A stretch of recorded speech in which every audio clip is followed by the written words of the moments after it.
In today's programme, reporting the news. We go out and about with a young reporter learning the job. Why do they have to do something like this to me? We see her speaking directly with local people in the news. I asked her what the intruder looked like.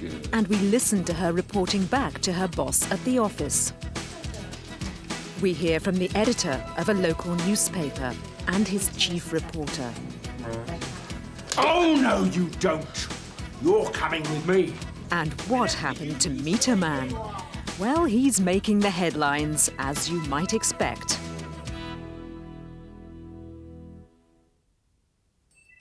Everyday English.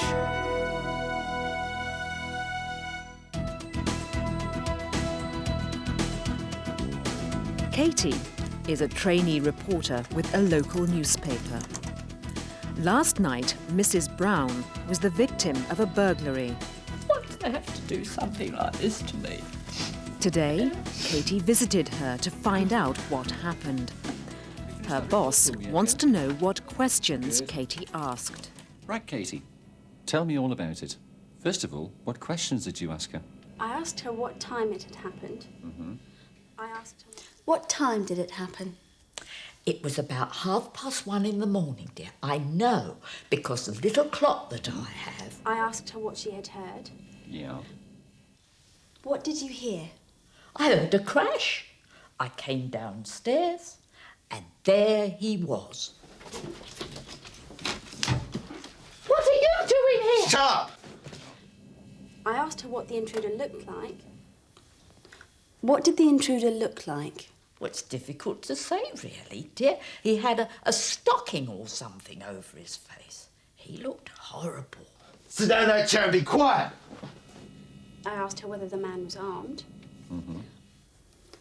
Was the man armed? He had an iron bar. Don't say a word or you'll get this. I asked her if she could remember his voice. Good. Can you remember his voice? His voice? Yes. He had a very unpleasant voice. I asked her what he had said to her. What did he say to you? He told me to be quiet. A helping hand. Reporting what somebody has asked. Frequently, you change the tense and you use the affirmative form of the verb. What time did it happen? What time did it happen? I asked her what time it had happened. I asked her what time it had happened. What did you hear? What did you hear? I asked her what she had heard. Yeah. I asked her what she had heard. What did the intruder look like? What did the intruder look like? I asked her what the intruder looked like. I asked her what the intruder looked like. In some questions, you must use whether or if. Was the man armed? Was the man armed? I asked her whether the man was armed. I asked her whether the man was armed. Can you remember his voice? His voice? Can you remember his voice? I asked her if she could remember his voice. I asked her if she could remember his voice. What did he say to you? What did he say to you? I asked her what he had said to her. I asked her what he had said to her. What happened next? He told me to sit on a chair. Sit down in that chair and be quiet. You sit on that chair and keep quiet, he said. Then he put a scarf over my mouth. It was horrible. He tied me to the chair. He told her to sit on a chair and then he tied her up. Poor woman, it was a terrible experience. Sounds absolutely dreadful. He took everything he could. You could say he ransacked the house. Then he left. How long was it before you got help? It took me an hour to free myself.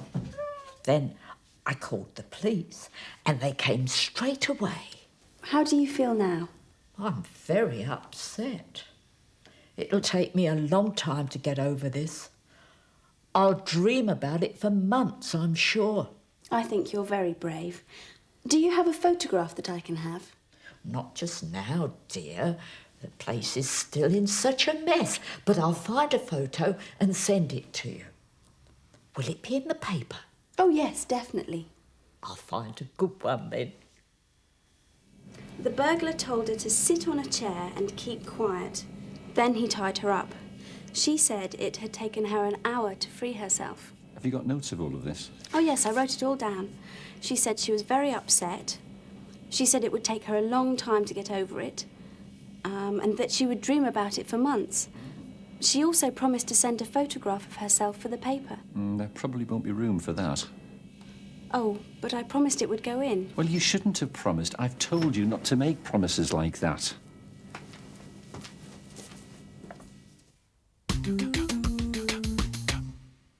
Here's a helping hand with parts of that. An order is reported with the verb tell and an infinitive verb. You sit on that chair and keep quiet, he said. The burglar told her to sit on a chair and keep quiet. Then he tied her up. He told her to sit on a chair and he told her to keep quiet. It took me an hour to free myself. Then he tied her up. She said it had taken her an hour to free herself. She said it had taken an hour to free herself. Listen as Katie reports Mrs. Brown's words. Well, I'm very upset. She said she was very upset. She said she was very upset. It'll take me a long time to get over this. She said it would take her a long time to get over it. She said it would take her a long time to get over it. I'll dream about it for months, I'm sure. And that she would dream about it for months. She said that she would dream about it for months. But I'll find a photo and send it to you. She also promised to send a photograph of herself for the paper. She promised to send a photograph of herself. There probably won't be room for that. Oh, but I promised it would go in. I promised it would go in. Will it be in the paper? Oh, yes, definitely. Well, you shouldn't have promised. I've told you not to make promises like that. I told you not to make promises like that.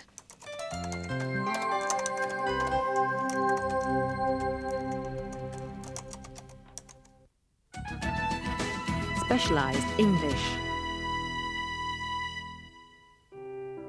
Katie is going to visit a local business which makes rocking horses. This story will be one of a series about small businesses in the area. There are several interesting things about this story. Firstly, the rocking horses are very beautiful, works of craftsmanship. Secondly, they're associated with memories of childhood. You know, the sort of thing that grandparents love to buy a grandchild. Thirdly, this is a very successful small business. The company has won awards and their order books are full. It says here that you can put a message or a small memento inside the rocking horse when they're making it, for your grandchildren or great-grandchildren to find. Remember to ask about that, and you should ask how much they cost too.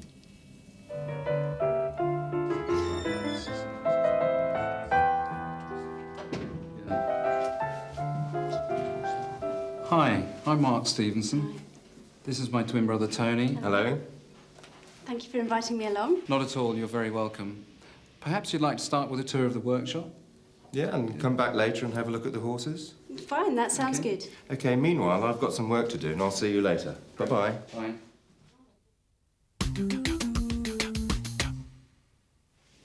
It's very good, isn't it? This When you overall here. report a conversation, you don't always use the same words as were said at the time. Will be thrilled with that horse. You can use reporting verbs like this. Hi, I'm Mark Stevenson. This is my twin brother Tony. Hello. Mark Stevenson greeted Katie and introduced his twin brother, Tony. Thank you for inviting me along. Katie thanked him for for inviting her along. Perhaps you'd like to start with a tour of the workshops. Mark suggested starting with a tour of the workshops. Yes, and then come back here and look at the horses later. Tony added that they could come back there afterwards to look at the horses. Fine, that sounds good. Katie agreed. So, this is the workshop, and this is where the horses start their lives. This horse here is having its bow fitted. It's a beach bow, and we have to make special slots in the hooves for the horses to actually fit onto the bow. Is this where you put the time capsule in? Yes, it is. The time capsule goes right into the middle of the horse. Okay.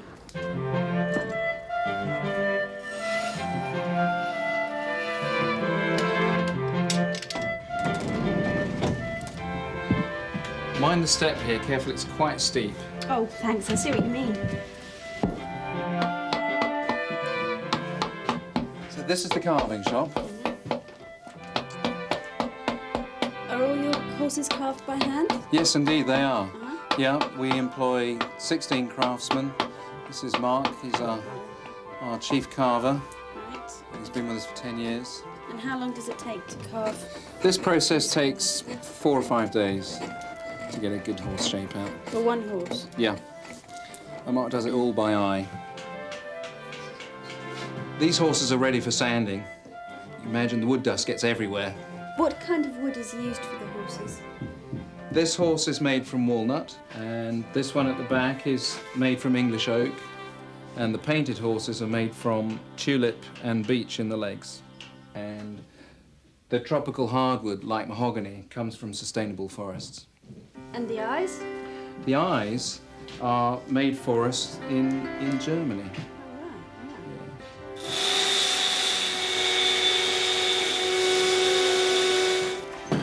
So finally, this is the finishing shop. So you can see the horses get their paint, their hair, the bridle that Matthew's fitting. So we've been incredibly lucky over the last 14 years. All sorts of people have bought horses from us. Yeah. And we've been given awards by the British Toy and Hobby Manufacturers Association and the Toy Guild. And, you know, we kind of pride ourselves on the fact that we make exceedingly fine horses. I think they're lovely, just gorgeous. I'd love to have one for my little niece and nephew. If you want one for Christmas, you'd better get your order in right away. We have got a full order book. Well, this will make an excellent story. Thank you both very much. And for my teddy. Yeah. You're welcome. Thanks.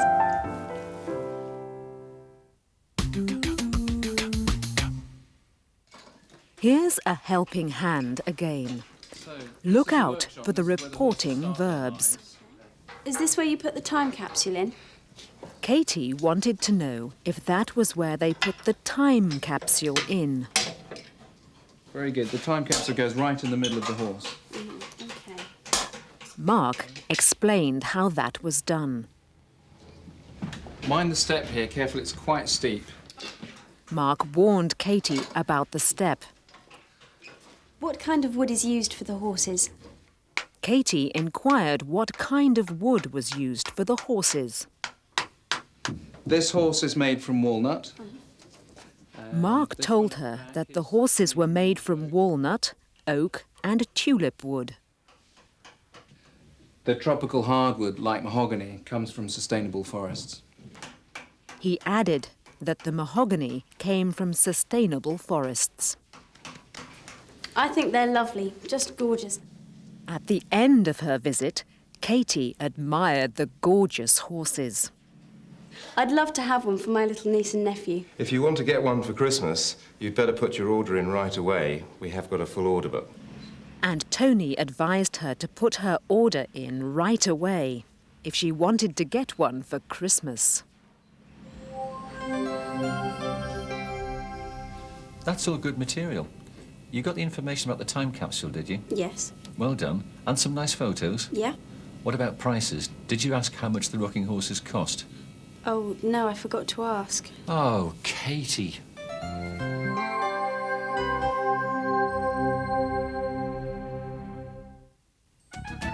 A personal view.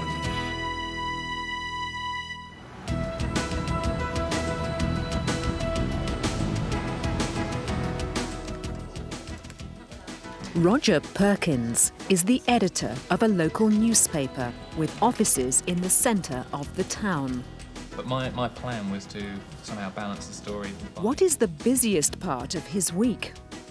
The most hectic part of our week has to be Monday, Tuesday, and then Wednesday morning. Monday morning, we come in after 1 hour of my reporters getting together things that have happened over the weekend. We have an editorial meeting. Already we will be talking about what will make our front page lead story and what might make lead stories for other pages. And a lead story is the main story on the page. So the front page lead is the biggest story of the week. This is an example of a good lead story. This has yet to go to print, but this will be tomorrow's newspaper. This is a story which everybody will be talking about. We had a very courageous reader write to us and explain that their life is a living nightmare. They live next door to a gypsy site in one of our villages.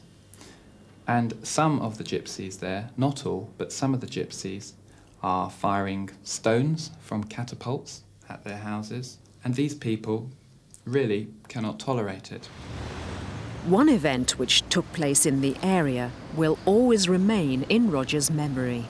The biggest story that's ever happened, not only to our newspaper, but obviously to Sevenoaks, had to be the hurricane in 1987. And this was just incredible. It was October the 17th, and gale force winds swept in across the channel, lashed our countryside, and we lost 1 million trees in this fiery, fiery night. But in fact, what had happened is we had lost 6 of our oak trees. And of course, we are Sevenoaks, and we became known across the world as One Oak. And there were even prayers said for us in Jerusalem that weekend.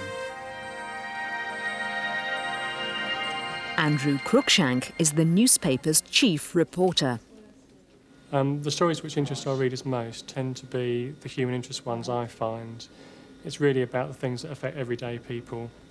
Whether it hits their pocket or whether it's about their pets or their health. Today's story is about 2 people who set up their own business.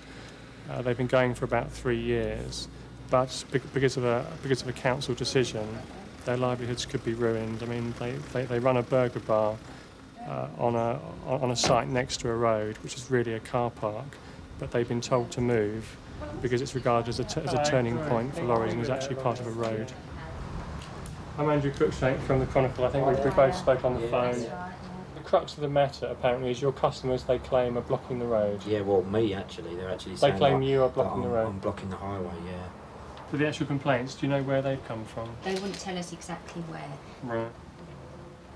Unfortunately, we don't have time always to meet subjects face-to-face when we do a story. It's just simply pressure of time. Within a working day, I could be writing up to 15, even 20 stories. So, alas, much of it has to be done over the telephone. One of my tasks is to write the leader. This is jargon for a leading article, and I write this myself each week in the newspaper. Journalists have to be very careful not to let their own views colour an article. They cannot let their opinion get into the stories that they write. They must be unbiased. Now, what is so great about the leader is that it does entirely the reverse. It is pure opinion, and I see the leader as a chance to engender debate on an important issue. One way in which I have stamped my mark on this newspaper is to turn it into more of a campaigning newspaper. If there is an issue which I believe the people of Sevenoaks care very strongly about, then I will follow it through. Our stories will still be entirely unbiased, but we will bring this issue to the forefront. And again, I can use my leader column to highlight the issue.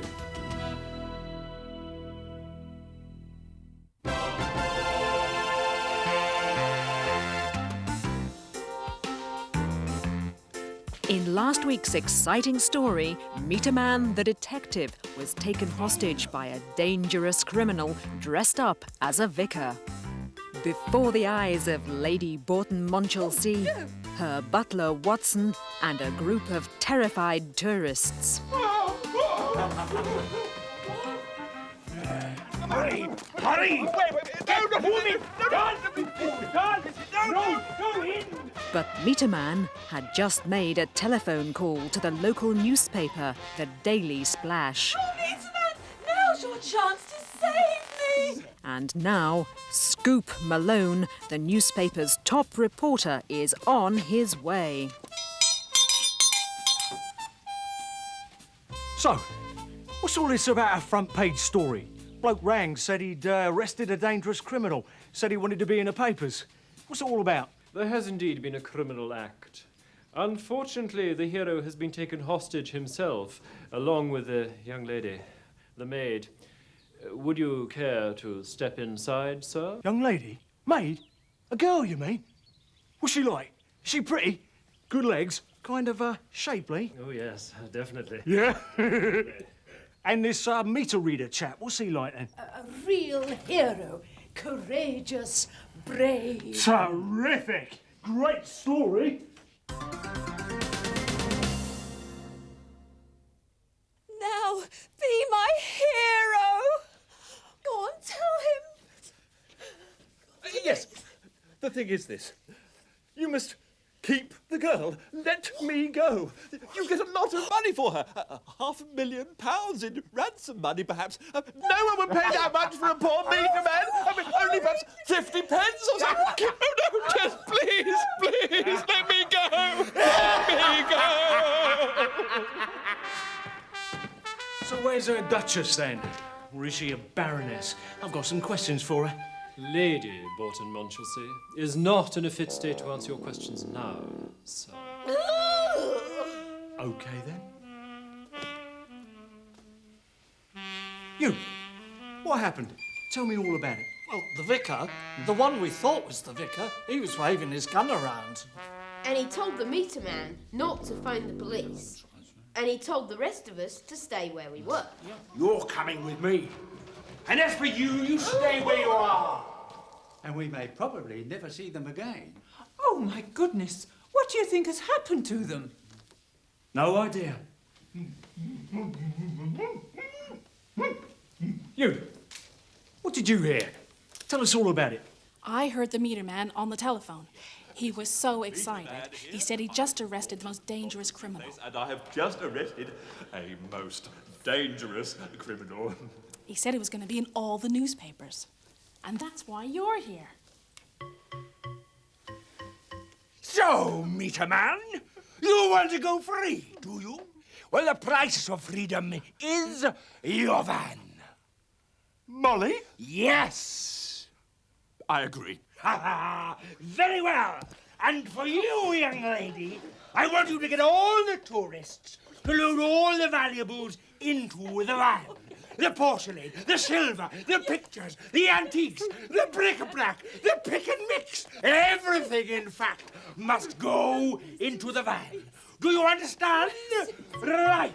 I will now release you, but you only. So that's it, is it? The meter man arrested the vicar? Vicar!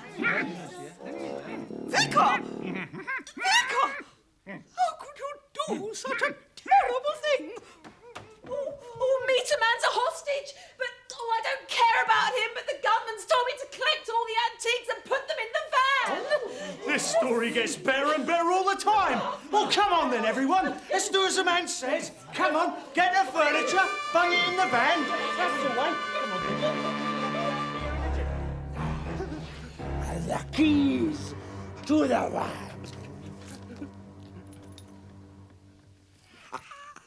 Lovely.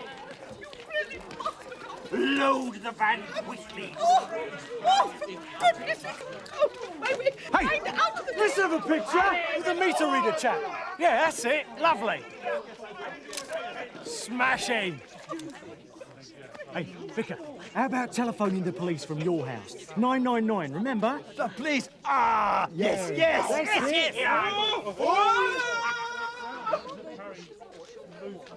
Now, the final bit for freedom.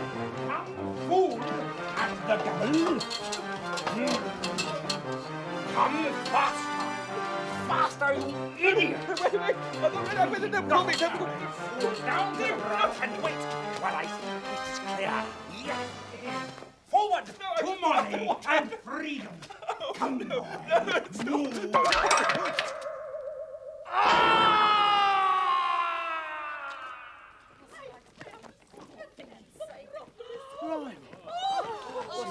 tell you what.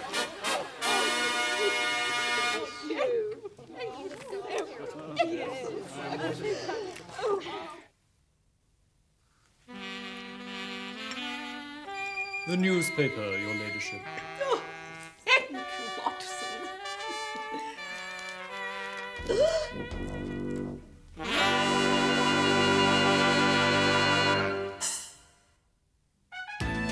Use your eyes. Use your eyes when you go to buy a newspaper. The shop where you buy it is called a newsagent's. This one is called the news rack. You can buy the Times and the Telegraph and all the national newspapers. And magazines on every subject under the sun. You can get your newspaper delivered to your house daily if you want. And to keep in touch with local news, you can get the local newspaper. All over the country, there are papers that serve the local community. The Hereford Times, the Shrewsbury Chronicle, the South Shropshire Journal are three that cover an area on the border of England and Wales. Remember how newspaper headlines like to play with words? Here's another one. Peter knows what's fun. As well as stories of local interest, there are announcements of family celebrations, births, coming of age, and weddings. The classified advertisements is the place to look for almost anything. A house. A job. A friend. And all sorts of second-hand items for sale. You will find more work to do in your student's book and all the usual exercises, grammar and vocabulary. In next week's programme, we'll be meeting some young people whose greatest interest is fashion. Join us for a programme of style next week.